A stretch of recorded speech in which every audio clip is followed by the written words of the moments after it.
साहब को ये तमाम मकाम किस वजह से मिला ये तो सब जानते हैं।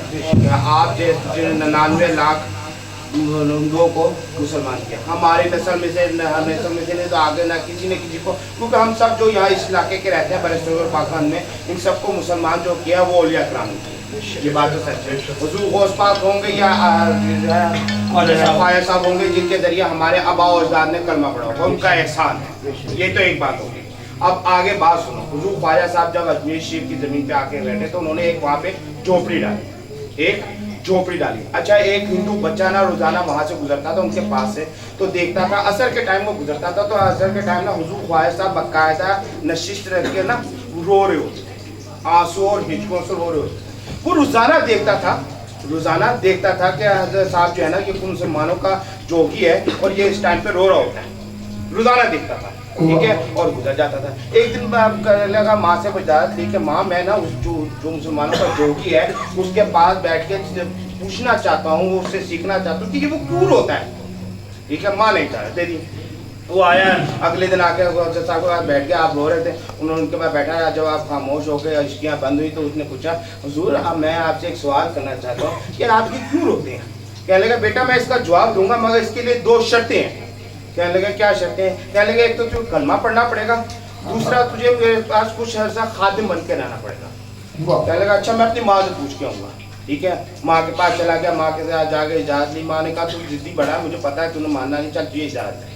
आया हज़रत साहब मैं माँ से इजाज़त लेके आया हूँ, कलमा पढ़ा और हज़रत साहब ने कहा मेरी खिदमत करनी है सुबह दोपहर शाम, मेरे खाने के साथ तुम्हें खाना खाना है, मेरे नमाज के साथ तुम्हें नमाज पढ़नी है, मेरे आराम के साथ तुम्हें आराम करना है, जिस वक्त मैं जो काम करूँगा तुम्हें मेरी खिदमत करनी। लग गया।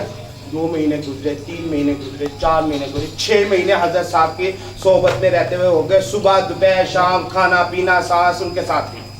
6 महीने बाद हज़रत साहब ने क्या कहा, रोते वो उसी बाकायदगी से थे, वो हैरान होता था। मगर 6 महीने बाद हज़रत साहब ने कहा आज तुम्हें इजाज़त है, आज तुझे हुक्म है, तू अपनी माँ के पास जा रहा है, तुझे 3 दिन की छुट्टी है।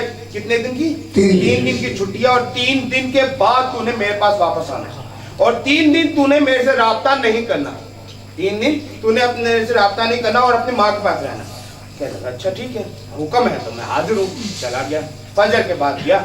फजर के बाद पहुँचते पहुँचते सूरज निकल आया। माँ के पास आया। माँ इस तरह हज़रत साहब ने 3 दिन की छुट्टी की है और कहा है कि माँ के पास रहना है 3 दिन, मेरे से राब्ता नहीं करना। कहने लगा अच्छा ठीक है मैं आ गया हूँ। दोपहर का खाना जो सुबह का खाना खाने बैठा तो याद आया कि इस वक्त तो हज़रत साहब को मैं खाना देता था और उनको ये चीज़ पसंद थी, मैं इस तरह से देता था, वो एक लुकमा मुझे देते थे, कुछ मुझे देता था। उसको याद आया दिन में बड़ा अजीब सा हुआ, आज मैं हज़रत साहब के पास नहीं। दोपहर का खाने का वक्त आया, हज़रत साहब को कहा माँ ने खाना दिया, देखे ना अजीब सा लगे कि यार इस वक्त पहले हज़रत साहब के साथ बैठ के खाता था, खाना खाने को दिल उचाट हो गया, दिल ना लगा खाने के, क्या कैसे खाऊं। चलो 12 जी मार के खाना खा लिया। शाम के वक्त का खाने के वक्त आ गया, माँ ने खाना दिया। माँ मेरा दिल नहीं कर रहा खाना खाने, क्यों नहीं कर रहा, बस मेरा दिल नहीं कर रहा। क्यों? वो याद आ रहा था कि हज़रत साहब के साथ बैठ के ना मैं इस टाइम खाना खाता था और हज़रत साहब इस तरह करते। रात आई, रात का जब सूरज आया तो याद आया इस वक्त तो हज़रत साहब जो है ना मेरे पास बैठ के बातें करते थे, मेरे पास रहते थे। अब मैं कैसे इस वक्त माँ से करे, कभी इधर जाए कभी उधर जाए, कभी छत पे चढ़े कभी इधर जाए, समझ ना आए। माँ कहे बेटा तो ये हुआ क्या है, परेशानी किस बात की? कहने माँ मुझे समझ नहीं आ रही, मुझे बेचैनी है, बेइंतहा बेचैनी है।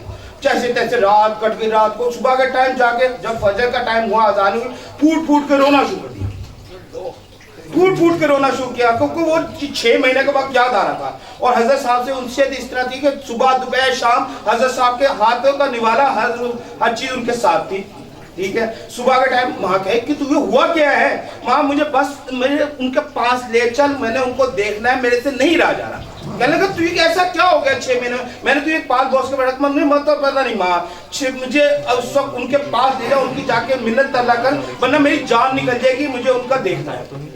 वो पूरे पूरे मार मार के ऐसे ऐसे रोए को माँ का दिल था। चुप करके चले गए हज़रत साहब का। कहने लगे हुजूर पता नहीं आपने क्या जादू किया है, मेरे बच्चे को खुदा का वास्ता है बुला ले। कहले अच्छा तू माँ है, माँ की बात तो रब नहीं डालता, मैं तो यही कह रहा हूँ भेज दे। अच्छा जब वो आया लड़का तो हज़रत साहब बैठे हुए थे, कुछ लोग उनके पास मेहमान आए हुए थे, कुछ लोग उनके पास मेहमान आए हुए थे, दस्तरखान लगा था। वो आया सामने, उन्होंने उसको कहा सबर का बाहर बैठ, भाई बेटा दरवाजे के सामने वो इधर बैठे हुए हैं, लोग बैठे हुए हैं, वो वहां पे बैठा है। अच्छा देखे जा रहा है और रोए जा रहा है, देखे जा रहा है रोए जा रहा है। थोड़ी देर रोता रहा तो हजरत साहब ने कहा अच्छा बंद रहा, क्या लगा उन पता चले इस तरह रोना आंधी जिन्हें दिल से लगती है, जिसको जिससे मोहब्बत होती है उसको वो दर्द होता है, और जब दर्द होता है तो आंसू आता है। ये हुजूर वो ख्वाजा साहब की वजह है कि वो बाकायदगी से एहतराम के साथ अपने पीर मुर्शिद की याद में रोया करते। ये है पीर से मोहब्बत और ये है चिश्ती से। अब ये सोच के जरा ख्वाजा साहब की कवाली सुनो तो मजा आएगा। ऐसे सुल्तान